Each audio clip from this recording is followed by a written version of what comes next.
പ്രത്യാശയോടെ സ്തോത്രം ചെയ്യാം. ഹല്ലേലൂയ. കഴിഞ്ഞ ആഴ്ച മുഴുവനും ദൈവമാണ് എന്നെ സഹായിച്ചത്, എന്നെ സംരക്ഷിച്ചത്, എന്നെ വഹിച്ചതും വഴി നടത്തിയതും ദൈവമെന്ന് ഉറപ്പുള്ളവർ കരങ്ങളെ ഉയർത്തി ആമേൻ പറഞ്ഞാട്ടെ. കർത്താവിൻ്റെ സഭയിൽ നിങ്ങൾ പരസ്യമായി ചെയ്ത് വിലയേറപ്പെട്ട സാക്ഷ്യത്തിനായി ഞാൻ ദൈവത്തെ സ്തോത്രം ചെയ്യുന്നു. തുടർന്ന് പരിശുദ്ധനായ ദൈവം നിങ്ങളെ വഹിക്കട്ടെ, വഴി നടത്തട്ടെ. വരുന്ന ദിവസങ്ങളിൽ ദൈവത്തിൻ്റെ സാന്നിധ്യവും സമാധാനവും ദൈവത്തിൻ്റെ വീര്യ പ്രവൃത്തികളും നിങ്ങൾക്കും നിങ്ങളുടെ കുടുംബത്തിനും നിങ്ങളുടെ മക്കൾക്കും വരാനിരിക്കുന്ന തലമുറകൾക്കും അതനുഗ്രഹമായി തീരട്ടെ എന്ന് ഞാൻ പ്രാർത്ഥിക്കുന്നു. ചിന്തയ്ക്കായി തിരഞ്ഞെടുത്ത വേദഭാഗം അപ്പോസ്തല പ്രവൃത്തികൾ 9-ാമത്തെ അധ്യായം. അതിൽ ഏകദേശം 1-ാമത്തെ വാക്യം മുതൽ 31-ാമത്തെ വാക്യം വരെ ധ്യാനിക്കാൻ ആഗ്രഹിക്കുന്നു. അതിൽ 1 മുതൽ ചില ഭാഗങ്ങൾ വായിക്കാൻ ആഗ്രഹിക്കുന്നു. സൗൽ കർത്താവിൻ്റെ ശിഷ്യന്മാരുടെ നേരെ ഭീഷണിയും കുലയും നിവസിച്ചു കൊണ്ട് മഹാപുരോഹിതൻ്റെ അടുക്കൽ ഒച്ചുന്നു. ദമസ്കോസിൽ ഈ മാർഗക്കാരായ വല്ല പുരുഷന്മാരെയോ സ്ത്രീകളെയോ കണ്ടാൽ അവരെ പിടിച്ച് കെട്ടി യെരുശലേമിൽ കൊണ്ടുവരുവാൻ തക്കവണ്ണം അവരുടെ പള്ളികൾക്ക് അവരോട് അധികാരപത്രം വാങ്ങി. അവൻ പ്രയാണം ചെയ്ത് ദമസ്കോസിൽ സമീപിച്ചപ്പോൾ പെട്ടെന്ന് ആകാശത്ത് നിന്ന് ഒരു വെളിച്ചം അവനെ ചുറ്റും മിന്നി. അവൻ നിലത്തു വീണു. ശൗലേ ശൗലേ, നീ എന്നെ ഉപദ്രവിക്കുന്നത് എന്ത് എന്ന് തന്നോട് പറയുന്ന ഒരു ശബ്ദം കേട്ടു. അതിന് ശൗൽ, നീ ആരാകുന്നു കർത്താവേ എന്ന് അവൻ ചോദിച്ചതിന്, നീ ഉപദ്രവിക്കുന്ന യേശുവാകുന്നു ഞാൻ. നീ എഴുന്നേറ്റ് പട്ടണത്തിൽ ചെല്ലുക, നീ ചെയ്യേണ്ടത് അവിടെ വെച്ച് നിന്നോട് പറയും എന്ന് അവൻ പറഞ്ഞു. ഇന്ന് പകൽക്കാലം കർത്താവിൻ്റെ സന്നിധിയിൽ തിരഞ്ഞെടുത്ത ഈ വിലയേറപ്പെട്ട കർത്താവിൻ്റെ വചനം നിങ്ങളോട് സംസാരിക്കാൻ പോകുകയാൽ ഞാൻ ദൈവത്തെ സ്തോത്രം ചെയ്യുന്നു. നിങ്ങൾക്ക് വേണ്ടി നിങ്ങളോട് വളരെ വ്യക്തമായിട്ട് പേഴ്സണലായിട്ട് സംസാരിക്കാൻ തക്കവണ്ണം ഇന്ന് പകൽക്കാലം ദൈവം തന്നിരിക്കുന്ന ഈ വിലയേറപ്പെട്ട ആലോചനയ്ക്കായി ഞാൻ ദൈവത്തെ സ്തോത്രം ചെയ്യുന്നു. നാം ഇന്ന് ധ്യാനിക്കുന്ന ഭാഗം അപ്പോസ്തല പ്രവൃത്തി 9-ാമത്തെ അധ്യായം.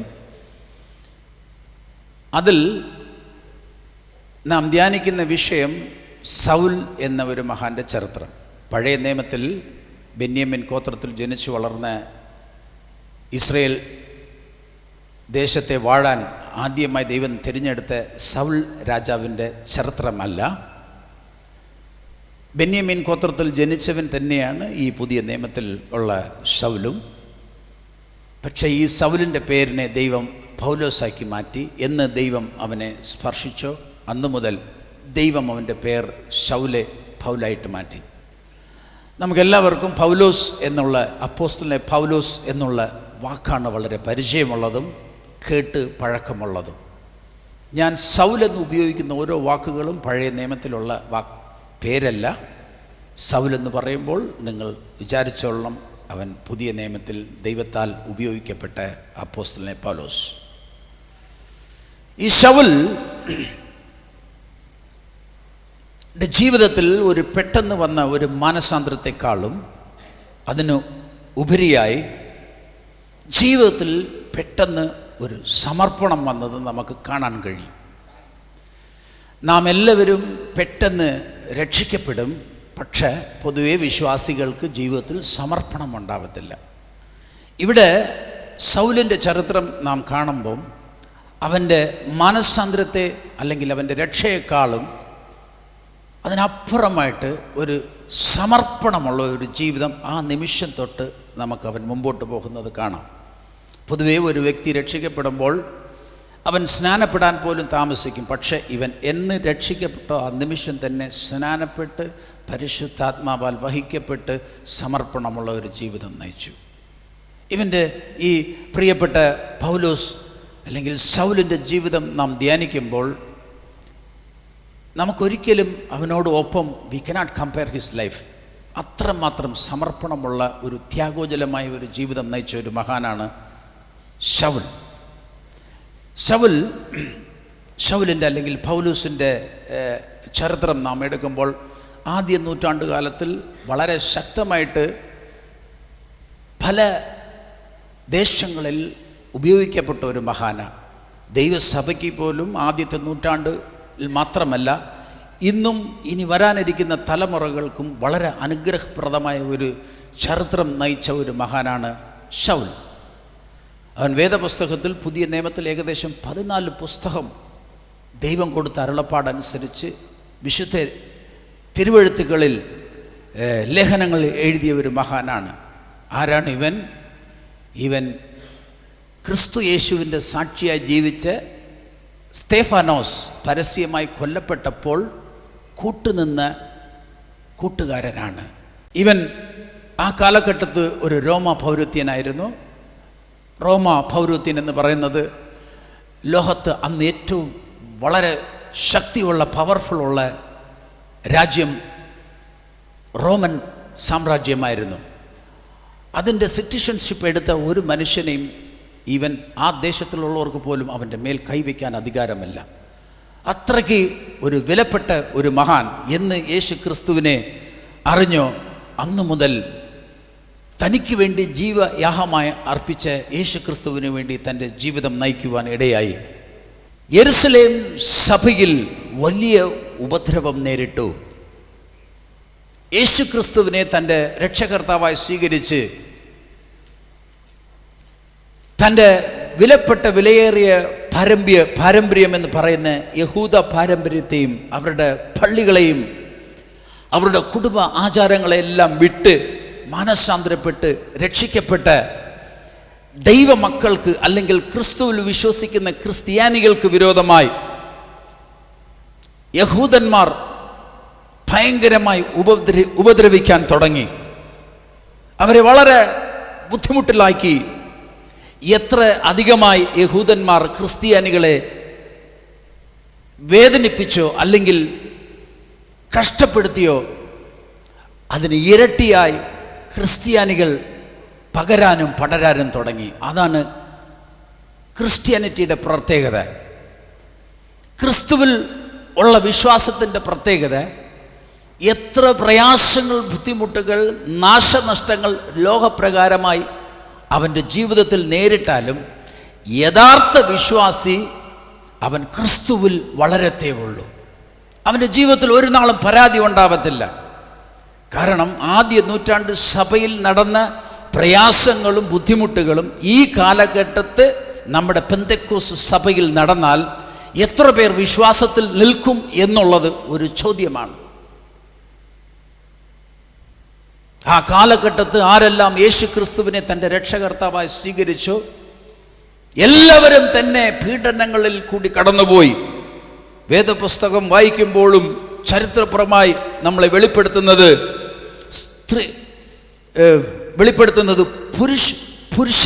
പുരുഷന്മാരെയും സ്ത്രീകളെയും പിടിച്ച് ഇഴച്ച് തടവിൽ ഏൽപ്പിച്ചു. പള്ളിയിൽ പോലും ഈ ക്രിസ്ത്യാനികളെ നശിപ്പിക്കുവാനുള്ള അധികാരം കൊടുത്തു, അതിന് പെർമിഷൻ കൊടുത്തു. കൊന്നാൽ പോലും കേസെടുക്കത്തില്ല. വേറെ എന്ത് പാപം ചെയ്ത് ഒരുത്തനെ കൊലപാതകം ചെയ്താൽ നിയമപ്രമാണം അനുസരിച്ച് പല്ലിന് പല്ല. ഒരുത്തനെ കൊലപാതകം ചെയ്താൽ കൊലപാതകം ചെയ്യുന്നവൻ്റെ ശിക്ഷ അവനെയും കൊന്നുകളയും. പക്ഷേ ഇത്രയും വലിയ പാരമ്പര്യമുള്ള യഹൂദന്മാർ എന്ന് യേശു ക്രിസ്തു അവരുടെ ഇടയിൽ ജനിച്ച് എന്ന് പിതാവിൻ്റെ സ്നേഹം അവരുടെ ഇടയിൽ വെളിപ്പെടാൻ തുടങ്ങിയോ അന്നു മുതൽ ദൈവത്തിൻ്റെ സ്വന്തം ജനമെന്നറിയപ്പെടുന്ന, വിളിക്കപ്പെടുന്ന, വേർതിരിക്കപ്പെട്ട യഹൂദ പാരമ്പര്യം അല്ലെങ്കിൽ ആ ജനം മുഴുവനും ദൈവപുത്രനായ യേശു ക്രിസ്തുവിൻ്റെ ശത്രുക്കളായി മാറി. ദൈവത്താൽ തിരഞ്ഞെടുക്കപ്പെട്ട ജനം യേശു ക്രിസ്തുവിൻ്റെ അല്ലെങ്കിൽ മെശിഹയുടെ ജനനത്തിനായി കാത്തിരിക്കുമ്പോൾ പ്രവചനം നിറവേറി യേശു ജനിച്ചു. പക്ഷേ യേശുവിൻ്റെ പ്രവൃത്തികൾ കാണുമ്പോൾ അവർക്ക് വിശ്വസിക്കാൻ സാധിച്ചില്ല, അവർക്ക് അംഗീകരിക്കാൻ കഴിഞ്ഞില്ല. അവർ ധരിച്ചിരുന്നു അന്ന് ആ കാലഘട്ടത്ത് ഇസ്രായേൽ ജനം മുഴുവനും റോമറാൽ ഞെരുക്കപ്പെട്ടു. മെസ്സിഹ ജനിക്കുമ്പോൾ റോമറുടെ കയ്യിലിരുന്ന് നമ്മുടെ മെസ്സിഹ രക്ഷിക്കും, അവൻ നമ്മുടെ രാജാവായി വാഴും, അവൻ ജനിച്ചാൽ നമ്മുടെ കഷ്ടങ്ങളും പ്രയാസങ്ങളും പൂർണ്ണമായി മാറിപ്പോകും എന്നുള്ള ധാരണയായിരുന്നു. അവൻ നമ്മുടെ രാജാവായിരിക്കും, നമ്മുടെ കഷ്ടങ്ങളെ നീക്കും, നമ്മുടെ വിഷമങ്ങളെ മാറ്റും, ഇസ്രായേൽ ജനത്തെ വളരെ മനോഹരമായി വാഴും എന്നുള്ള ധാരണ ഇസ്രായേൽ ജനത്തിന് ഉണ്ടായിരുന്നു. പക്ഷേ അവർ ധരിച്ച ധാരണയ്ക്ക് ഒത്തവണ്ണം യേശു അവിടെ വെളിപ്പെട്ടില്ല.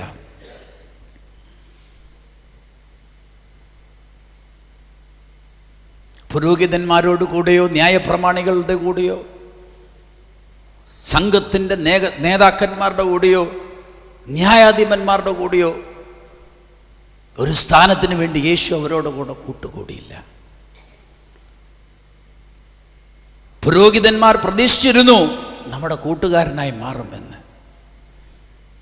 യോഹന്നാൻ, യേശുവിനെ സ്നാനപ്പെടുത്തിയ യോഹന്നാൻ പോലും സംശയിക്കുവാൻ തക്കവണ്ണം യേശുവിൻ്റെ പ്രവൃത്തികൾ മനുഷ്യൻ്റെ ആശയ്ക്കൊത്തവണ്ണമല്ലായിരുന്നു, പക്ഷേ പിതാവിൻ്റെ ആശയ്ക്കൊത്തവണ്ണമായിരുന്നു. മനുഷ്യൻ്റെ ആശയ്ക്കൊത്തവണ്ണം പ്രവർത്തിച്ചിരുന്നെങ്കിൽ നിങ്ങളും ഞാനും ഇന്നും പാപികളായി ജീവിച്ചേനെ. യേശു കർത്താവ് ഈ ഭൂമിയിൽ വന്നത് യഹൂദന്മാരെ മാത്രം രക്ഷിക്കാനല്ല, തൻ്റെ സാദൃശ്യത്തിലും സ്വരൂപത്തിലും സൃഷ്ടിച്ച സകല മനുകുലത്തെയും രക്ഷിക്കാനത്രേ യേശു ഈ ഭൂമിയിൽ വന്നത്. അങ്ങനെ സൗൽ വീട് കയറി യേശു ക്രിസ്തുവിനെ രക്ഷകർത്താവായി സ്വീകരിച്ച ഓരോ പുരുഷന്മാരെയും സ്ത്രീകളെയും അവൻ പീഡിപ്പിക്കുമായിരുന്നു. അങ്ങനെ യെരുശലേമിൽ വലിയ കലക്കമുണ്ടായി.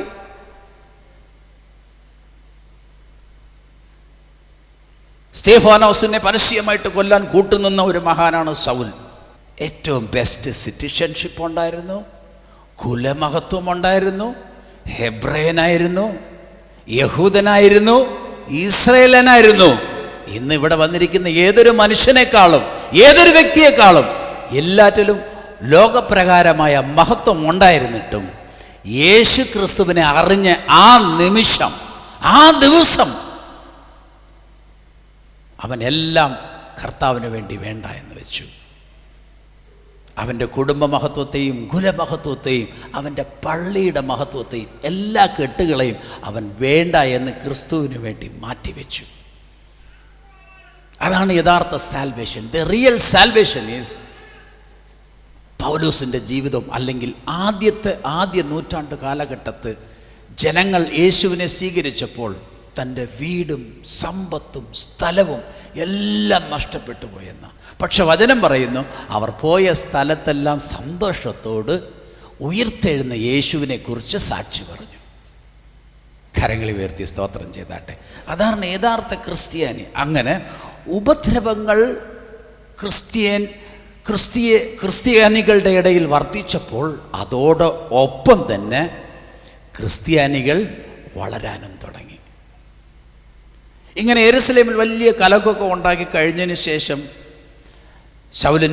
ശൗലിന് മതിയായി. അപ്പോൾ അവൻ വിചാരിച്ച് ഇനി നമുക്ക് ദമസ്കോയിൽ പോകാം. അവിടെ ഒരു വലിയ ഉണർവുണ്ടായെന്നറിഞ്ഞപ്പം 1-2 കിലോമീറ്റർ അല്ല, അവന് വണ്ടിയോ വാഹനങ്ങളോ ഒന്നും ഉണ്ടായിരുന്നില്ല. ഏകദേശം 200 കിലോമീറ്റർ അവൻ നടന്ന് അവിടെ രക്ഷിക്കപ്പെട്ട ദൈവമക്കളെ നശിപ്പിക്കണം, ഉപദ്രവിക്കണം എന്നുള്ള അധികാരപത്രത്തോടെയാണ് അവൻ അവിടെ നിന്ന് പുറപ്പെടുന്നത്. 200 കിലോമീറ്റർ നടന്നു പോകണമെങ്കിൽ അവൻ്റെ ഉള്ളിൽ ദൈവമക്കളോടുള്ള ഒരു കയ്പൊന്ന് നോക്കിയേ. അവൻ ഇറങ്ങിത്തിരിഞ്ഞ് ഏകദേശം 200 കിലോമീറ്റർ ശൗൽ നടന്ന് അവൻ എന്ത് ചെയ്തു? അവൻ ദമസ്കോയിലേക്ക് അടുത്തെത്താൻ തുടങ്ങി. ആരാണ് പൗലോസ്? ആരാണ് സൗൽ? പഴയ നിയമമനുസരിച്ച്, യഹൂദന്മാരുടെ നിയമമനുസരിച്ച്, മോശയുടെ നിയമമനുസരിച്ച് 8-ാം ദിവസം പരിച്ഛേദനയേറ്റ് പള്ളിയിൽ ശുശ്രൂഷിക്കാൻ ഫരിസേയനായി തീർന്ന ഒരു മഹാനാണ് ശൗൽ. പഴയ നിയമത്തിൻ്റെ അടിസ്ഥാനത്തിൽ അവൻ്റെ ജീവിതം ക്രമീകരിച്ച് മുമ്പോട്ട് പോയതാണ്. നമ്മൾ പൊതുവേ സാക്ഷി കേൾക്കാറുണ്ട്, ഞാൻ മദ്യപാനിയായിരുന്നു, ഇപ്പോൾ കൃപയാൽ രക്ഷിക്കപ്പെട്ടു, അല്ലെങ്കിൽ ദുർനടപ്പുകാരനായിരുന്നു, ഞാനിപ്പോൾ കൃപയാൽ രക്ഷിക്കപ്പെട്ടു, അല്ലെങ്കിൽ ഹൈന്ദവനായിരുന്നു, എന്ത് പറഞ്ഞ സാക്ഷി പറയുന്നത്. പക്ഷെ ഈ ശൗലെ സംബന്ധിച്ച് അവൻ എന്താണ് പാപം ചെയ്തത്? അവൻ മദ്യപിച്ചിട്ടില്ല, അവൻ പുകവലിച്ചിട്ടില്ല, അവൻ ദുർനടപ്പുകാരനല്ല. അവൻ എന്താ ചെയ്തത്? അവൻ അറിഞ്ഞിരുന്ന വിശ്വാസം, പഴയ നിയമം അനുസരിച്ച്, മോശയുടെ ന്യായപ്രമാണം അനുസരിച്ച്, ആ വിശ്വാസത്തിൻ്റെ അടിസ്ഥാനത്തിൽ, ആ വിശ്വാസത്തിന് വിരോധമായിട്ട് ക്രിസ്തു യേശുവിൽ വിശ്വസിക്കുന്നത് നല്ലതല്ല എന്നൊരു തെറ്റിദ്ധാരണ മാത്രമേ ഉണ്ടായിരുന്നുള്ളൂ. വേറെ ഒരു പാപവും ചെയ്തിട്ടില്ല. നമ്മളെക്കാളും അവൻ മര്യാദക്കാരനാണ്. തെമ്മാടിയായിട്ട് നടന്നല്ല ക്രിസ്ത്യാനികളെ ഉപദ്രവിച്ചത്, ഒരു വിഗ്രഹങ്ങളെ ആരാധിച്ചിട്ട് അല്ല. അവൻ പഴയ നിയമത്തിൽ എഴുതിയിരിക്കുന്ന ആ സത്യദൈവത്തിൻ്റെ പൈതലായി ജീവിച്ചവനാണ്. മനസ്സിലാകുന്നുണ്ടോ? നമ്മുടെ സാക്ഷ്യത്തിനും അവൻ്റെ സാക്ഷ്യത്തിനും വ്യത്യാസമുണ്ട്. നമ്മുടെ ചരിത്രത്തിനും അവൻ്റെ ചരിത്രത്തിനും വ്യത്യാസമുണ്ട്. അവൻ്റെ ജീവിതത്തിൽ കാണപ്പെട്ട ഒറ്റൊരു കുറവേ ഉള്ളൂ, യേശു ക്രിസ്തു മാത്രം അവൻ്റെ ജീവിതത്തിലില്ല. കാരണം പഴയ നിയമം വായിക്കുമ്പോൾ ദൈവം തന്നെ പറയുകയാണ്, ഇസ്രായേൽ എൻ്റെ ജനം, ഞാൻ തിരഞ്ഞെടുത്ത ജനം, ഞാൻ അവരുടെ ഇടയിൽ വസിക്കും, ഞാൻ അവരുടെ ഇടയിൽ വസിക്കുന്നു, ഞാൻ എൻ്റെ ഭുജത്താൽ അവരെ രക്ഷിച്ചു, ചെങ്കടലെ തിരിച്ചു, ഫറവോന്റെ കയ്യിലിരുന്ന് രക്ഷിച്ചു. ഇതെല്ലാം വിശ്വസിക്കുന്ന മഹാനായിരുന്നു ശൗൽ. പക്ഷെ അവൻ്റെ ജീവിതത്തിൽ ഒറ്റൊരു കുറവേ ഉള്ളൂ, യേശുവിനെ എന്ത് ചെയ്തിട്ടില്ല? അവൻ അംഗീകരിച്ചിട്ടില്ല. ലോകത്തിൻ്റെ രക്ഷകനെന്നും മനുകുലത്തിൻ്റെ പാപപരിഹാരത്തിനായി ഈ ഭൂമിയിൽ വന്ന് ദൈവപുത്രനെന്നും മനുകുലത്തിൻ്റെ സകല പാപങ്ങളെ ഏറ്റെടുത്ത് മരിച്ച് അടക്കപ്പെട്ട് ഉയർത്തെഴുന്നേറ്റ് യേശു ക്രിസ്തു മെസ്സിഹ എന്നും അവൻ തൻ്റെ പേഴ്സണൽ ലൈഫിൽ അവൻ അക്സെപ്റ്റ് ചെയ്തിട്ടില്ല. ആ ഒറ്റൊരു കുറവേ ഉള്ളൂ. പക്ഷെ അതാണ് ഏറ്റവും വലിയ കുറവ്. ബൈബിൾ മൊത്തം അറിയാം, പക്ഷേ യേശുവിനെ നിങ്ങൾക്ക് രക്ഷകർത്താവായി സ്വീകരിക്കാൻ കഴിഞ്ഞില്ലെങ്കിൽ ഒരിക്കലും നിത്യജീവനിലേക്ക് പ്രവേശിക്കാൻ സാധിക്കത്തില്ല. സ്വർഗത്തിൽ ഒരു മനുഷ്യൻ കയറണമെങ്കിൽ അവൻ ക്രിസ്തു യേശു മുഖാന്തരമേ അവൻ പ്രവേശിക്കത്തുള്ളൂ. യേശു മാത്രമേ ഈ ലോകത്ത് പറഞ്ഞിട്ടുള്ളൂ, ഞാൻ തന്നെ വഴിയും സത്യവും ജീവനുമാകുന്നു. ഞാൻ മുഖാന്തരമല്ലാതെ ഒരുത്തൻ പോലും പിതാവിൻ്റെ സന്നിധിയിൽ എത്തത്തില്ല. ശൗലിന് പഴയ നിയമം നന്നായിട്ട് അറിയാമായിരിക്കും, ന്യായപ്രമാണങ്ങൾ നന്നായിട്ട് അറിയാമായിരിക്കും, മോശെ അറിയാമായിരിക്കും, ശമൂവേലിനെ അറിയാമായിരിക്കും, പഴയ നിയമത്തിലെ ഭക്തന്മാരുടെ ചരിത്രമുള്ള നന്നായി അറിയാമായിരിക്കും. പക്ഷേ യേശു ഇല്ലാത്ത ജീവിതം ശൂന്യമായ ജീവിതം. അവൻ്റെ ജീവിതത്തിൽ അവൻ്റെ പുറകിൽ യേശു ഉണ്ടെന്നുള്ളത് അവരറിയത്തില്ലായിരുന്നു. അവൻ ധരിച്ചിരുന്നത് മൊത്തം ഞാൻ ദൈവത്തിന് ചെയ്യുന്നത് നല്ല കാര്യമെന്ന്. അവൻ വിചാരിച്ചത് ക്രിസ്ത്യാനിറ്റി യഹൂദന്മാരെ മലിനപ്പെടുത്തുന്നു, ഇറ്റ് ഈസ് ഡിസ്ട്രോയിങ്, പഴയ നിയമ വിശ്വാസികളെ നശിപ്പിക്കുന്നു എന്നുള്ള ഒരു തെറ്റിദ്ധാരണ അവൻ്റെ ഉള്ളിൽ ഉണ്ടായിരുന്നത് കൊണ്ട് പഴയ നിയമ അടിസ്ഥാനത്തിൽ അവൻ തീഷ്ണതയോടെ എങ്ങനെയെങ്കിലും യഹൂദ പാരമ്പര്യത്തെ നശിപ്പിക്കുന്ന, അല്ലെങ്കിൽ ആ വിശ്വാസത്തെ മലിനപ്പെടുത്തുന്ന, അല്ലെങ്കിൽ ചീത്തയാക്കുന്ന അവൻ്റെ തെറ്റിദ്ധാരണ ആയിരുന്നു ക്രിസ്ത്യാനിറ്റിനെ മുഴുവനും ഈ ഭൂമിയിലിരുന്ന് തുടച്ചു കളയണമെന്നുള്ള ഒരു തീഷ്ണത ഉള്ളവനായിരുന്നു പൗലോസ്. പക്ഷെ സൗലിനെ കൊണ്ട് അത് സാധിച്ചില്ല. ഇവൻ യെരുശലേമിൽ മുഴുവനും കലക്കമുണ്ടായിട്ട് അവൻ അവിടെ നിന്ന് തുടർന്ന് അവൻ്റെ ജീവിതയാത്ര അവൻ നടന്ന് അവൻ ദമസ്കോയിൽ അടുത്തെത്തിയപ്പോൾ അവിടെ വചനം പറയുന്നു, അവൻ സമീപിച്ചപ്പോൾ പെട്ടെന്ന് ആകാശത്ത് നിന്ന് ഒരു വെളിച്ചം അവനെ ചുറ്റിലും മിന്നി. പെട്ടെന്ന് ഉച്ച സമയമായിരുന്നു, ഏകദേശം 12 മണിയായിരുന്നിരിക്കും. സൂര്യനേക്കാളും ഏറ്റവും ശക്തമായിട്ട് സൂര്യൻ്റെ വെളിച്ചം അടിച്ചുകൊണ്ടിരുന്നപ്പോൾ അതിനേക്കാളും വളരെ ശക്തമായിട്ട് ആകാശത്തിൽ നിന്ന് ഒരു വെളിച്ചം മിന്നി. ആ വെളിച്ചം കണ്ട ഉടനെ അവൻ താഴേക്ക് വീണു.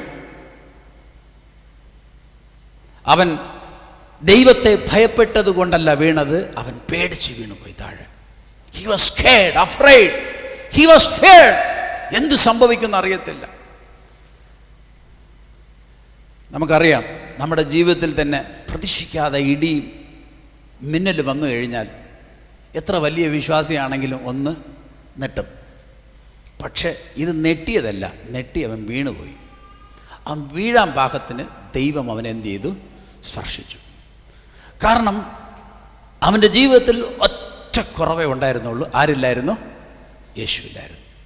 എല്ലാം ഓക്കെ, ബാക്കിയെല്ലാം ഓക്കെ. യേശു ഇവൻ്റെ പുറകിൽ എല്ലാ ദിവസവും ഉണ്ടായിരുന്നു. എങ്ങനെയെങ്കിലും ഇവനെ എന്ത് ചെയ്യണം? ഇവനെ സ്പർശിക്കണം. ഇവനെങ്ങനെയെങ്കിലും എൻ്റെ ജീവിതത്തിൽ, അവൻ്റെ ജീവിതത്തിൽ എന്നെ എന്ത് ചെയ്യണം? വെളിപ്പെടുത്തണം. അതാണ് നമ്മുടെ യേശു. അതാണ് എൻ്റെ യേശു. പ്രസംഗിക്കുന്ന യേശു അതാണ്. നീ മറന്ന് യേശുവിനെ വേണ്ട എന്നും ഈ വിശ്വാസം തെറ്റെന്നും, ഞങ്ങളുടെ പഴയ വിശ്വാസം, യഹൂദൻ്റെ വിശ്വാസം, പഴയ പാരമ്പര്യം, ഞങ്ങളുടെ പഴയ പള്ളി, കുടുംബമഹത്വം, ഇതാണ് ഏറ്റവും ബെസ്റ്റ്, ഇന്ന് ലോകത്തിൽ മുമ്പിൽ നിൽക്കുന്നത് ഞങ്ങളുടെ പാരമ്പര്യം, ഞങ്ങളുടെ വിശ്വാസമാണ് എന്ന് പറഞ്ഞവൻ്റെ പുറകിൽ ഒരുവനുണ്ടായിരുന്നു. ഒരവസരം നോക്കിയിരുന്നു. ദമസ്കൂ പടിവാതിൽ എത്തിയപ്പോൾ ദൈവം അവന് പ്രത്യക്ഷപ്പെട്ടു. യേശു അവൻ്റെ പ്രത്യക്ഷപ്പെട്ടു. ഇത് സ്വപ്നമല്ല. യാക്കോബ് കണ്ടതുപോലെ ഒരു സ്വപ്നമല്ല. ദാനിയേൽ കണ്ടതുപോലെ ഒരു ദർശനമല്ല. യേശു, ഉയർത്തെഴുന്നേറ്റ യേശു അവൻ്റെ മുൻപിൽ വളരെ വ്യക്തമായിട്ട് പ്രത്യക്ഷപ്പെട്ടു. യേശു കർത്താവ് അവനോട് പറഞ്ഞത്, ശൗലേ ശൗലേ, നീ എന്നെ ഉപദ്രവിക്കുന്നത് എന്ത്? അതിൻ്റെ അർത്ഥം അവൻ ഇത്രയും ദിവസം ഉപദ്രവിച്ചത് വിശ്വാസികളല്ല, യേശു കർത്താവിനെയായിരുന്നു. നീ ദൈവത്തെ വിശ്വസിക്കുന്ന ഒരു ദൈവ പൈതലാണെങ്കിൽ ക്രിസ്തു നിമിത്തം ഉപദ്രവങ്ങൾ അനുഭവിച്ചാൽ, ഞാൻ പറയട്ടെ ദൈവസഭയിൽ, നീയല്ല അനുഭവിക്കുന്നത്, നിൻ്റെ ഭർത്താവും നിൻ്റെ രക്ഷകർത്താവുമായിരിക്കുന്ന യേശു ക്രിസ്തുവാണ് അനുഭവിക്കുന്നത്. കർത്താവിന് മൗനമായിരിക്കാൻ കഴിഞ്ഞില്ല. യേശു കർത്താവ് പ്രത്യക്ഷപ്പെട്ടു പറഞ്ഞു. ഉടനെ പൗലോസ് ചോദിച്ചു, കർത്താവേ കർത്താവേ കർത്താവേ അങ്ങാരാന്ന് ചോദിച്ചു. അവനറിയാൻ ദൈവം എന്ന് മനസ്സിലായി. അല്ലെങ്കിൽ കർത്താവേ എന്ന് പറയാൻ പാടില്ലായിരുന്നു. ചങ്കൂറ്റമുള്ളവനായിരുന്നു പൗലോസ്. ശൗലിന് ചോദിക്കാമായിരുന്നു, ആരാടാന്ന് ചോദിക്കാമായിരുന്നു. അത്രയ്ക്ക് ചങ്കൂറ്റമുള്ളവനായിരുന്നു. പക്ഷേ ദൈവമാണ് അവൻ്റെ ജീവിതത്തിൽ വെളിപ്പെട്ടെന്ന് അവന് പൂർണ്ണ ബോധ്യമുള്ളതുകൊണ്ട് അവൻ പറഞ്ഞു, കർത്താവേ യേശു എന്ന് നന്നായിട്ട് അറിഞ്ഞിട്ട് തന്നെ അവൻ ചോദിച്ച, കർത്താവേ ആരാ? നീ ഉപദ്രവിക്കുന്ന യേശു തന്നെ. ഉടനെ അവൻ കണ്ണൊക്കെ തുറന്ന്, കർത്താവ് അവനോട് പറഞ്ഞു, ഞാൻ കാണിക്കുന്ന പട്ടണത്തിലേക്ക് നീ എന്ത് ചെയ്യണം? പോയേക്കണം. നീ അങ്ങോട്ട് പോ. ഞാൻ നിന്നെ ഒരു സ്ഥലത്തേക്ക് ഞാൻ അയക്കാം, ഒരു പട്ടണത്തിലേക്ക് അയക്കാം, നേർവഴി. അവന് ബൈബിൾ പറയുന്നു, നീ എഴുന്നേറ്റ് പട്ടണത്തിൽ ചെല്ലുക, നീ ചെയ്യേണ്ടത് അവിടെ വെച്ച് നിന്നോട് പറയുമെന്ന് അവനോട് പറഞ്ഞ്. അവിടെ പോ, ഞാൻ എന്ത് ചെയ്യാം? പറഞ്ഞേക്കാം. നമ്മളാണെങ്കിൽ എന്ത് ചെയ്തേനെന്നറിയാമോ? കർത്താവേ, ഞങ്ങൾ ഉപവസിച്ച് പ്രാർത്ഥിച്ച് പാസ്റ്ററോട് അനുവാദം ചോദിച്ചിട്ട് ഞങ്ങൾ വരാമെന്ന് പറയും. അവനൊന്നും മിണ്ടിയില്ല. സമർപ്പണമുള്ളൊരു ജീവിതമാണ്. കാരണം പഴയ നിയമത്തിൽ അവന് സമർപ്പണമുള്ളതുകൊണ്ട് പുതിയ നിയമത്തിൽ അവന് ജസ്റ്റ് യേശുവിനെ ഇൻട്രൊഡ്യൂസ് ചെയ്ത് അത്രേ നടന്നുള്ളൂ. സമർപ്പണമുണ്ടായിരുന്നു നേരത്തെ. ജസ്റ്റ് യേശുവിനെ അറിഞ്ഞപ്പോൾ അവന് മനസ്സിലായി, യേശു എൻ്റെ രക്ഷകനെന്ന് പൂർണ്ണ ബോധ്യം വന്നു. അവൻ എഴുന്നേറ്റ് കണ്ണു തുറന്നു നോക്കി, ഒന്നും കാണാൻ പറ്റിയില്ല. അവൻ നേർവഴി എന്നുള്ള ഒരു സ്ഥലത്ത്, ഒരു സ്ട്രീറ്റിൽ യൂദ എന്ന പേരുള്ള അവൻ്റെ വീട്ടിൽ ചെന്നെത്തി. 3 ദിവസം കണ്ണ് കാണാൻ കഴിഞ്ഞില്ല, ഭക്ഷണം കഴിച്ചിട്ടില്ല, വെള്ളം കുടിച്ചിട്ടില്ല. അതാ ബൈബിൾ പറയുന്നത്. കാണാൻ കഴിഞ്ഞില്ല, പറഞ്ഞട്ടെ, കാണാൻ കഴിഞ്ഞില്ല, കഴിച്ചിട്ടില്ല, വെള്ളം കുടിച്ചിട്ടില്ല. നമ്മൾ 3 ദിവസം ഉപവസിച്ചിരുന്ന എന്ത് ചെയ്യുമെന്നറിയാമോ? നമ്മൾ കഴിക്കാതെ ഇരിക്കും, കുടിക്കാതെ ഇരിക്കും. പക്ഷെ നോട്ടിഫിക്കേഷൻ നമുക്ക് നോക്കാതെ ഇരിക്കാൻ പറ്റത്തില്ല. അതാണ് നമ്മുടെ ഏറ്റവും വലിയ പ്രശ്നം. മനസ്സിലാകുന്നവർ കരങ്ങൾ ഉയർത്തി ദൈവത്തെ സ്തോത്രം ചെയ്താട്ടെ. ഇവൻ മൊബൈൽ ഫോണെല്ലാം ഓഫ് ചെയ്ത് വെച്ചു. He became blind. ഒരു നോട്ടിഫിക്കേഷനും ഇല്ല. മോശയുടെ നോട്ടിഫിക്കേഷനുമില്ല, എങ്ങൊന്നും ഒരു നോട്ടിഫിക്കേഷനില്ല. എറണാകുളത്തു നിന്നുമില്ല, കോട്ടയത്തു നിന്നുമില്ല, കൊട്ടാരക്കരയിൽ നിന്നുമില്ല. ഒരു നോട്ടിഫിക്കേഷനുമില്ല, എല്ലാം ഓഫാണ്. ഇപ്പം ആരുടെ ബന്ധം? കർത്താവ് മാത്രമേ ഉള്ളൂ. നമുക്ക് പല നോട്ടിഫിക്കേഷൻസ് വരുന്നത് കൊണ്ടാണ് നമ്മൾ പിന്തിരിഞ്ഞു പോകാൻ കാരണം? ദൈവത്തിൻ്റെ നോട്ടിഫിക്കേഷൻ ഓൺ ചെയ്ത് വെച്ചിരുന്നാൽ നന്നായിരിക്കുമെന്ന് ഞാൻ വിശ്വസിക്കുന്നു. Hello, praise the lord, hallelujah.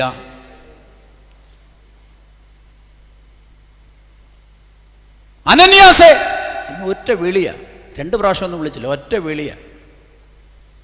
കർത്താവേ എന്താന്ന് ചോദിച്ചു. അനന്യാസ് കർത്താവിൻ്റെ ശിഷ്യനായിരുന്നു.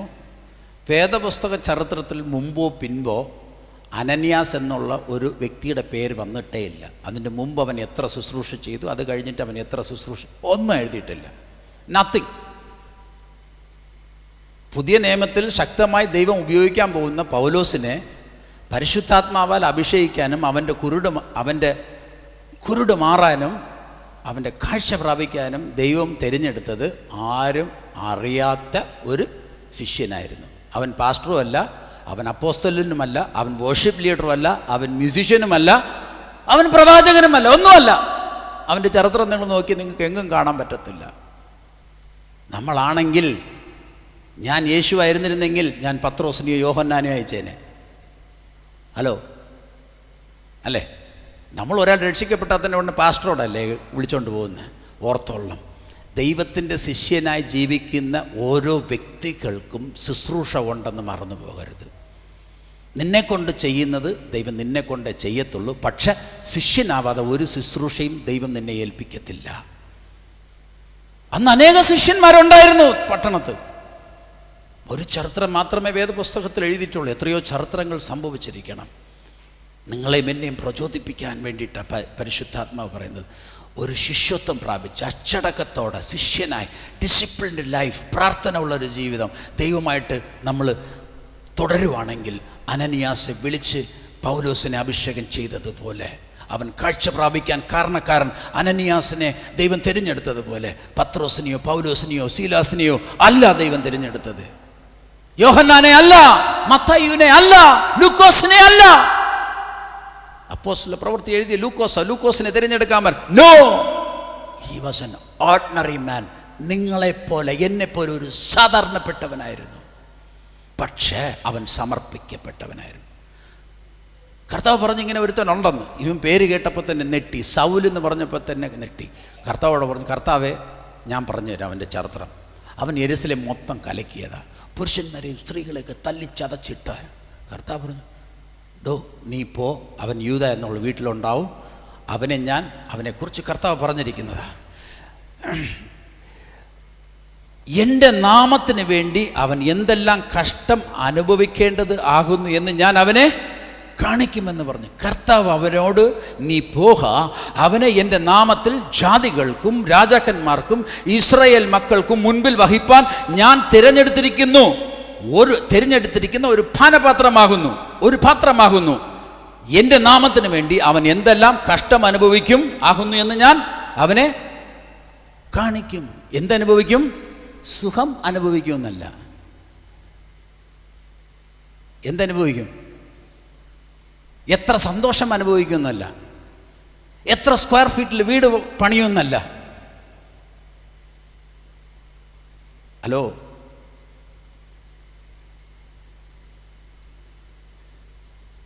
അനനിയാസോടെ ഇത്രയും പറഞ്ഞതേ ഉള്ളൂ. എൻ്റെ നാമത്തിന് വേണ്ടി അവൻ എത്രമാത്രം കഷ്ടം അനുഭവിക്കും. അനനിയാസിന് ഒന്നും പറയാനില്ല, തിരിച്ചുപോയി. കർത്താവ് പറയാൻ കാരണം എന്താ? ഞാൻ ഈ വിഷയം മാത്രം പറഞ്ഞ് ഞാൻ പ്രാർത്ഥിച്ച് അവസാനിപ്പിക്കാൻ ആഗ്രഹിക്കും. എന്തുകൊണ്ടാണ് പൗലോസിനെ കുറിച്ച് വളരെ വ്യക്തമായിട്ട് അനനിയാസോടെ അവൻ എനിക്ക് വേണ്ടി കഷ്ടം അനുഭവിക്കും, നീ പോ. പത്രോസ് എവിടെ പോയി? പൗലോസ് മറ്റു പല സുവിശേഷകർ ഉണ്ടായിരുന്നല്ലോ, അപ്പോസ്തലന്മാരുണ്ടായിരുന്നല്ലോ, അവരൊക്കെ എവിടെ പോയി? ഇവനെക്കുറിച്ച് വളരെ വ്യക്തമായിട്ട് പറയാൻ കാരണം എന്താ? ഓർത്തുള്ള 3 ദിവസം കണ്ണ് കാണാതെ, 3 ദിവസം കാണാൻ കഴിയാതെ ഉപവസിച്ച് വെള്ളം പോലും കുടിക്കാതെ എന്ത് ചെയ്തിരിക്കണം? ആ 3 ദിവസവും എന്ത് ചെയ്തിരിക്കണമെന്ന് ഓർത്തു നോക്കിയേ. അവൻ ദൈവസന്നിധിയിൽ പ്രാർത്ഥിച്ച പ്രാർത്ഥന അല്പം ഞാൻ പറഞ്ഞുതരാം. കർത്താവേ, ഇത്രയും ദിവസം എൻ്റെ പാരമ്പര്യം പറഞ്ഞ് ഞാൻ സ്തുതിച്ചു, യഹൂദ പാരമ്പര്യം ഓർത്ത് ഞാൻ സ്തുതിച്ചു. ഒരു യഹൂദനായി ജനിച്ചതിനെ ഓർത്ത് സ്തുതിച്ചു. ഓ, ഇസ്രായേലിൻ്റെ ആദ്യത്തെ രാജാവ് ബെന്യാമിൻ ഗോത്രത്തിൽ ജനിച്ചതിനെ ഓർത്ത് സ്തുതിച്ചു. ഒരു ഹെബ്രനുള്ള അഹങ്കാരം ഓർത്ത് ഞാൻ സ്തുതിച്ചു. റോമ പൗരോഹിത്യനെന്ന് സ്തുതിച്ചു. പള്ളി പ്രമാണി എന്ന് സ്തുതിച്ചു. അതെല്ലാം ഒന്നുമല്ല എന്ന് എനിക്ക് മനസ്സിലായി. എൻ്റെ പാപങ്ങൾക്ക് പരിഹാരം കണ്ടെത്തിയത് എൻ്റെ കുടുംബ മഹത്വമല്ല, എൻ്റെ പാരമ്പര്യമല്ല, യഹൂദ കുലമല്ല, ഹെബ്രയനല്ല, റോമ പൗരോഹിത്യമല്ല. എനിക്ക് നിത്യജീവനെ നൽകുവാൻ തക്കവണ്ണം എൻ്റെ സകല പാപങ്ങൾക്കും പരിഹാരം കണ്ടെത്തിയത് യേശുവാണ്. ഇന്നു മുതൽ എൻ്റെ ജീവനെ ഞാൻ അർപ്പിക്കുന്നു. അത് ക്ഷാമമായാലും കഷ്ടമായാലും ദാരിദ്ര്യമായാലും എന്ത് നിരാശയായാലും പ്രതികൂലമായാലും പ്രതിസന്ധികളായാലും പീഡനങ്ങളായാലും ഈ നിമിഷം മുതൽ എൻ്റെ യേശുവിന് വേണ്ടി ഞാൻ ജീവിക്കും. ഒറ്റ ദിവസത്തോടെ തീർന്നില്ല. 3 ദിവസവും കണ്ണ് കാണാത്തവൻ കടന്ന് കരഞ്ഞ് കർത്താവിനോട് പറഞ്ഞത്, കർത്താവേ, എനിക്കറിയാം നീ ഉയർത്തെഴുന്നേറ്റ്. യേശു, എനിക്ക് വേണ്ടിയാണ് നീ മരിച്ചു, എനിക്ക് വേണ്ടി ഉയർത്തെഴുന്നേറ്റു, എനിക്ക് വേണ്ടിയാണ് നീ ജീവിക്കുന്നു എന്ന് വീണ്ടും വീണ്ടും വീണ്ടും വീണ്ടും അവൻ ദൈവസന്നിധിയിൽ കണ്ണുനീരോടെ പ്രാർത്ഥിച്ചു. 1 ദിവസമല്ല, 2 ദിവസമല്ല, 3 ദിവസവും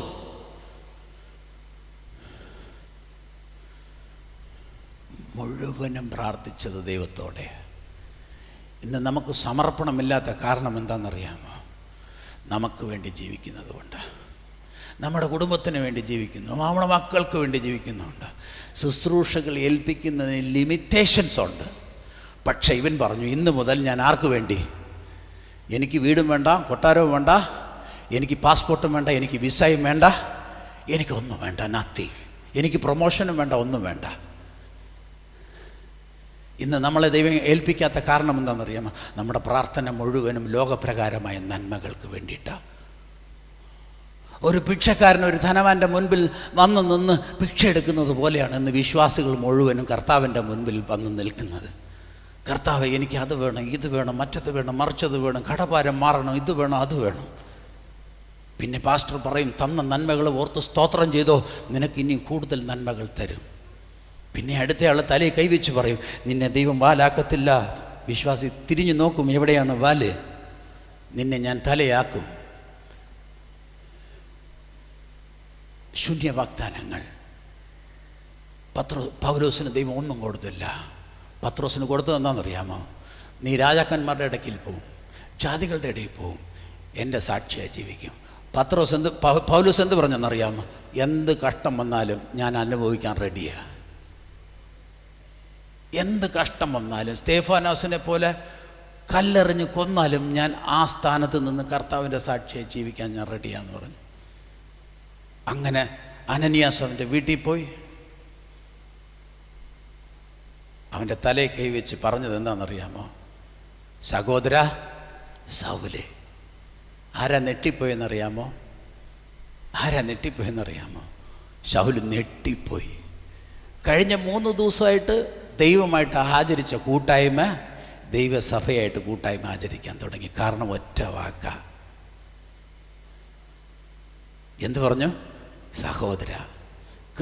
ആ ദിവസം വരെ ക്രിസ്തീയ സഭകൾക്ക്, അല്ലെങ്കിൽ 3 ദിവസം മുമ്പ് വരെ ക്രിസ്തീയ സഭകൾക്ക്, ദൈവമക്കൾക്കും വിരോധമായി നാശനഷ്ടങ്ങൾ വരുത്തി വെച്ചവനെ എൻ്റെ തലയിൽ കൈവച്ചിട്ട് പറയുക, സഹോദര. ശൗൽ എന്തുമാത്രം തകർന്നിരിക്കും ആ സ്ഥലത്ത്, എന്തുമാത്രം തകർന്നിരിക്കും. അവനെക്കുറിച്ച് ഒരു കുറ്റം, അവൻ്റെ പഴയ ചരിത്രം ഒന്നും പറയാതെ ശൗലിൻ്റെ തലയിൽ കൈവച്ചിട്ട് പറയാണ്, സഹോദര, ശൗലേ, സഹോദര. നമുക്ക് ആർക്കും ചെയ്യാൻ കഴിയാത്ത ഒരു ശുശ്രൂഷയാണ്. കാരണം അവൻ ശിഷ്യനായി ജീവിച്ചത് കൊണ്ട്. Because he was led by the Holy Spirit. അവനവിടെ ശാസിക്കാനൊന്നുമല്ല പോയത്, ശൂന്യ വാഗ്ദാനങ്ങൾ കൊടുക്കാനല്ല പോയത്. ദൈവം നിന്നെ അങ്ങനെ ചെയ്യും, ഇങ്ങനെ ചെയ്യും, നത്തിങ്. ദൈവം എന്ത് കൊടുത്തു അത് അവനിലേക്ക് പകർന്നപ്പോൾ തന്നെ അവൻ്റെ കണ്ണ് തുറന്നു. അവൻ പരിശുദ്ധാത്മാവാൽ നിറയപ്പെട്ടു. അവൻ സ്നാനപ്പെട്ടു. എല്ലാം ഒറ്റ ആ ദിവസം പെട്ടെന്ന് നടന്ന സംഭവങ്ങളാണ്. നമ്മളാണെങ്കിൽ രക്ഷിക്കപ്പെട്ടിട്ട് പരിശുദ്ധാത്മാവിന് വേണ്ടി കാത്തിരിക്കണം, പിന്നെ സ്നാനപ്പെടാൻ വേണ്ടി കാത്തിരിക്കണം. ഇവിടെ നിമിഷങ്ങളുടെ ഉള്ളിൽ മൂന്നും സംഭവിച്ചു. കാരണം എന്താണെന്നറിയാമോ? 3 ദിവസവും ദൈവസന്നിധിയിൽ അവൻ നടത്തിയ ഇടപാടുകളുടെ പൂർണ്ണതയാണ്. ആ പൂർണ്ണ സമർപ്പണം നിറവേറിയത് 3-ാം ദിവസം പെട്ടെന്നങ്ങ് നിറവേറി. നമുക്ക് സമർപ്പണമില്ല, രക്ഷയുണ്ട്. We all are saved. പക്ഷെ നമുക്കെന്തില്ല? സമർപ്പണമില്ല. അതുകൊണ്ട് ശുശ്രൂഷകൾ പരമേൽപ്പിക്കുന്നില്ല. ഈ കാലഘട്ടത്ത് ശൗലിനെ പോലെ ശുശ്രൂഷകൾ പരമേൽപ്പിക്കാൻ സ്വർഗത്തിലെ ദൈവം ആഗ്രഹിക്കുന്നു. കർത്താവിൻ്റെ സന്നിധിയിൽ എഴുന്നേറ്റ് നിൽക്കാമോ? ദൈവം ആഗ്രഹിക്കുന്നു ശൗലെ പോലെ സമർപ്പണമുള്ള ഒരു ജീവിതം. സമയം കിട്ടുമ്പം പോകാമെന്നല്ല, സമയം കിട്ടുമ്പം ഞാൻ ചെല്ലാമെന്നല്ല, എനിക്ക് സൗകര്യമുണ്ടെങ്കിൽ പോകാമെന്നല്ല. യഥാർത്ഥ ക്രിസ്തുവിനെ തൻ്റെ രക്ഷകർത്താവായി സ്വീകരിച്ചവൻ തീർച്ചയായിട്ടും ശൗലിനെ പോലെ, പത്രോസിനെ പോലെ, യോഹന്നാനെ പോലെ തൻ്റെ ജീവൻ പണയം വെച്ച് കർത്താവിന് വേണ്ടി ജീവിക്കും. കാരണം എന്താണെന്നറിയാമോ? അവർ തൻ്റെ സ്വന്തം കണ്ണുകളാൽ കണ്ട നന്മകളെക്കാളും അതിമനോഹരമായ ഒരു ജീവിതം നിത്യതയിൽ അവരുടെ ആത്മീയ ജീവിതത്തിൽ കണ്ടതുകൊണ്ട് ഭൗതിക നന്മകളെല്ലാം കർത്താവിന് വേണ്ടി മാറ്റിവെച്ചു. കർത്താവിൻ്റെ സന്നിധിയിൽ നിങ്ങളെ തന്നെ താഴ്ത്തി പരമേൽപ്പിക്കാമോ? എവിടെയാണ് നാം വീണുപോയത്? രക്ഷിക്കപ്പെട്ടത് നല്ലതാ, പക്ഷെ സമർപ്പിക്കാം നമ്മൾ മറന്നുപോയി, വിട്ടുപോയി. Thank you Jesus Lord. Hallelujah. സ്തോത്രം കർത്താവേ, സ്തോത്രം കർത്താവേ. We love you Jesus. Hallelujah, hallelujah. Thank you Jesus, thank you Jesus. We worship you Lord. 2 കരങ്ങളെയും പരിശുദ്ധനായ ദൈവത്തിൻ്റെ തിരുമുൻപിൽ നീട്ടിപ്പിടിച്ചുകൊണ്ട് ഹല്ലേലൂയ സമർപ്പണത്തോടെ ഒരു ശൗലിനെ ദൈവം പൗലോസാക്കി മാറ്റാൻ കാരണമെന്താ? അവൻ്റെ സമർപ്പണമായിരുന്നു. ആ 3 ദിവസവും അവൻ്റെ ജീവിതത്തിൽ നടന്ന രൂപാന്തരവും സമർപ്പണവും വേദപുസ്തകത്തിൽ രേഖപ്പെടുത്തിയിട്ടില്ല. പക്ഷേ ആ സമർപ്പണത്തിൻ്റെ പ്രതിഫലമാണ് ശുശ്രൂഷകൾ വെളിപ്പെട്ടത്. അനനിയാസ് അവനെ രക്ഷിക്കാൻ, അല്ലെങ്കിൽ ദൈവം ഏൽപ്പിച്ച ഒരു ശുശ്രൂഷ അവൻ മുഖാന്തരം വെളിപ്പെടുത്തിയെങ്കിലും അനനിയാസിൻ്റെ ജീവിതത്തിൽ വെളിപ്പെടാത്ത ശുശ്രൂഷകൾ പൗലോസിൻ്റെ ജീവിതത്തിൽ നിറവേറാൻ കാരണം അവൻ്റെ സമർപ്പണമായിരുന്നു. അതുകൊണ്ട് ഇന്ന് പകൽക്കാലം ദൈവം നമ്മളിലിരുന്ന് പ്രതീക്ഷിക്കുന്നത് ഒരു സമർപ്പണമുള്ള ഒരു ജീവിതം. സമയം കിട്ടുമ്പോൾ ചെല്ലാമെന്നല്ല, സമയം കിട്ടുമ്പോൾ പോകാമെന്നല്ല, സമയം കിട്ടുമ്പോൾ എൻ്റെ യേശുവിനെക്കുറിച്ച് പറയാമെന്നല്ല. നിൻ്റെ മുൻപിൽ ഓരോ ദിവസവും അവസരങ്ങളുണ്ട്, ഓരോ ദിവസവും അവസരങ്ങളുണ്ട്. യേശുവിനെക്കുറിച്ച് സാക്ഷീകരിക്കാൻ നിനക്ക് ഓരോ ദിവസവും അവസരങ്ങളുണ്ട്. നിൻ്റെ ജോലിയുടെ ബന്ധത്തിൽ, നിൻ്റെ യാത്രയുടെ ബന്ധത്തിൽ, നിൻ്റെ കുടുംബജീവിതത്തിലെ ബന്ധത്തിൽ, നിൻ്റെ അയൽവാർക്കാരോട് ഇടപെടുമ്പോൾ നിനക്ക് ഓരോ ദിവസവും നിനക്ക് അവസരങ്ങളുണ്ട് യേശുവിനെക്കുറിച്ച് പറയാൻ. ലജ്ജ കൂടാതെ പറയണം, ലജ്ജിക്കാതെ പറയണം. യേശുവിനെക്കുറിച്ച് പറയണം, ഉയർത്തെഴുന്നേറ്റ യേശു ക്രിസ്തുവിനെക്കുറിച്ച് പറയണം. നമ്മുടെ കുടുംബത്തെക്കുറിച്ചല്ല, കുടുംബ മഹത്വത്തെക്കുറിച്ചല്ല, നമ്മുടെ പള്ളിയെക്കുറിച്ചല്ല, നമ്മുടെ പട്ടത്തെക്കുറിച്ചല്ല, അതിനേക്കാളും അപ്പുറമായി നമ്മെ രക്ഷിച്ച യേശുവിനെക്കുറിച്ച് പറയാൻ നാം കടപ്പെട്ടവരാ. എന്നെ കേൾക്കുന്ന പ്രിയ സഹോദര സഹോദരിയെ, ശൗലെപ്പോലും നമുക്ക് ജീവിക്കാം, പൗലോസിനെ പോലും നമുക്ക് ജീവിക്കാം. നിങ്ങൾ ഇന്ന് പകൽക്കാലം ശൗലെ പോലെ ജീവിക്കാൻ ആഗ്രഹിക്കുന്നു, അതോ പൗലോസിനെ പോലെ ജീവിക്കാൻ ആഗ്രഹിക്കുന്നു? ശൗൽ ജീവിച്ചത് തൻ്റെ കുടുംബം പാരമ്പര്യം, തൻ്റെ യഹൂദ പാരമ്പര്യം അവർക്ക് വേണ്ടി ജീവിച്ചു. പക്ഷേ പൗലോസ് കർത്താവിന് വേണ്ടി ജീവിച്ചു. When he was saved, he started living for God. രക്ഷിക്കപ്പെടുന്നതിന് മുമ്പ് സൗൽ ജീവിച്ചതുപോലെ ഒരു ജീവിതമല്ല രക്ഷിക്കപ്പെട്ടതിന് ശേഷം അതേ സൗൽ പൗലോസായി ജീവിച്ചത്. കർത്താവിൻ്റെ സന്നിധിയിൽ മടങ്ങി വരാമോ? രക്ഷിക്കപ്പെടുന്നതിന് മുമ്പ് നയിച്ച ഒരു ജീവിതമല്ല രക്ഷയുടെ അനുഭവത്തിൽ വന്നതിന് ശേഷമുള്ള ഒരു ജീവിതം. അതിലൊരു വ്യത്യാസമുണ്ട്, അതിലൊരു മാറ്റമുണ്ട്. കർത്താവിൻ്റെ ശിഷ്യനായി ജീവിക്കാൻ ആഗ്രഹമുണ്ടോ? ചിലപ്പോൾ അനനിയാസിനെ പോലെ ദൈവം നിന്നെ വിളിച്ചിരിക്കാം. പട്ടണത്തിൻ്റെ നടുവിലിരുന്ന് ഏൽപ്പിച്ചത് ഒറ്റ ഒരു ശുശ്രൂഷയായിരിക്കാം, പക്ഷെ അത് മഹത്വമേറിയ ശുശ്രൂഷയായിരുന്നു. അത് മഹത്വമേറിയ ശുശ്രൂഷയായിരുന്നു. ചരിത്രപരമായി അവന് ഒന്നും പറയാനില്ലായിരുന്നു അനനിയാസിന്. പത്രോസിന് പറയാനുണ്ടായിരുന്നു. പത്രോസിന് വിട്ടിരുന്നെങ്കിൽ അവന് പറയാമായിരുന്നു, യേശുവിനെ ഞാൻ മുഖമുഖമായി കണ്ടിരുന്ന വ്യക്തിയാണ്, യേശുവോട് കൂടെ നടന്ന വ്യക്തിയാണ്, യേശുവിനെ തിരഞ്ഞെടുത്ത വ്യക്തിയാണ്, 12 ശിഷ്യന്മാരിൽ ഒരുവനായിരുന്നു ഞാൻ. മാത്രമല്ല മറുരൂപമലയിൽ യേശുവോട് കൂടെ ഇരുന്ന ശിഷ്യന്മാരിൽ ഒരുവനായിരുന്നു ഞാൻ എന്നവന് മഹത്വം പറയാമായിരുന്നു. തന്നെക്കുറിച്ച് പൊങ്ങച്ചം പറയാമായിരുന്നു. പൊങ്ങച്ചം പറയാനുള്ളവൻ ഉണ്ടായിരുന്നു. പക്ഷെ കർത്താവ് തിരഞ്ഞെടുത്തത് അവനെ അല്ലായിരുന്നു. ഇന്ന് പകൽക്കാലം ദൈവം തന്നെ സ്നേഹിക്കുന്ന പ്രിയ സഹോദര, ഒരു സൗലിൻ്റെ പുറകിൽ ഉണ്ടായിരുന്നത് പോലെ നിൻ്റെ പുറകിലുണ്ട്. അനനിയാസേ, നിൻ്റെ പുറകിൽ എൻ്റെ ദൈവം ഉണ്ടായിരുന്നത് പോലെ നിൻ്റെ പുറകിൽ എൻ്റെ ദൈവമുണ്ട്. നിന്നെ തിരഞ്ഞെടുക്കാൻ ദൈവത്തിനൊരു കാരണമുണ്ട്. നിന്നെ തിരഞ്ഞെടുക്കാൻ എൻ്റെ ദൈവത്തിനൊരു കാരണമുണ്ട്. ആ കാരണം എന്താണെന്ന് തിരിച്ചറിഞ്ഞ് അതിനെ നിവർത്തിച്ചാൽ എൻ്റെ ദൈവത്തിന്, നിന്നെ സൃഷ്ടിച്ച ദൈവത്തിന്, നിന്നെ വീണ്ടെടുത്ത ദൈവത്തിന് എത്ര സന്തോഷമുണ്ടാകുമെന്നറിയാമോ? നിന്നെ പരമേൽപ്പിക്കാൻ ആഗ്രഹിക്കുന്ന ശുശ്രൂഷകളെ നീ തിരിച്ചറിഞ്ഞ് അത് ഏറ്റെടുത്ത് നീ ചെയ്താൽ സ്വർഗത്തിന് എത്ര സന്തോഷമുണ്ടാകുമെന്നറിയാമോ?